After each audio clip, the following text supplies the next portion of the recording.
All right, this week's strength training, 3 exercises, 3 excellent exercises which is going to work your entire body, starting with your legs, to your upper body, and to the core. The core is actually going to be working the entire time if you do the exercises properly. First, we're going to start with the squat. 3 things you always want to remember. I mention it all the time. Heels, hips, and hands. You want your heels shoulder width apart. You want your weight on your heels the entire time during this movement. You want your hips open. You want your hands in front. We're going to use our hands as a counterbalance. As we shoot those hips back, hip crease below the knee crease, we drive through the heels and press up. Like I said from here, drive down, hip crease below the knee crease, and up.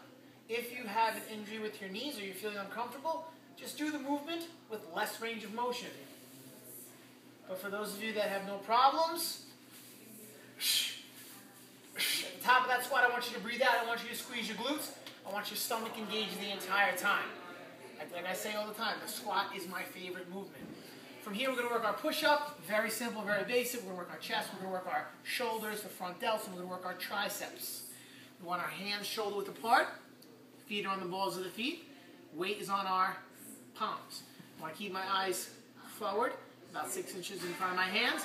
I want to breathe all the way in on the way down, out on the way up. Breathe in and out. Again, we want our back to be flat like a table. If I was to rest a glass of water on my back, it should not spill.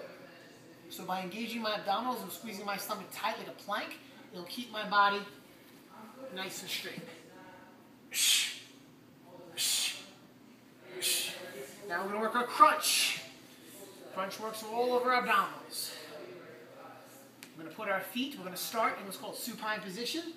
We don't want our feet crossed, we don't want our knees down, we want to be here. You have 2 options. If it hurts your neck, you take your fingertips, put it behind your head, because you want to keep your shoulders, you want to keep your chin up, and you want to come up and do exactly what it's called, a crunch. Keep that chin up, keep those shoulders off the ground the entire time. If not, you're here.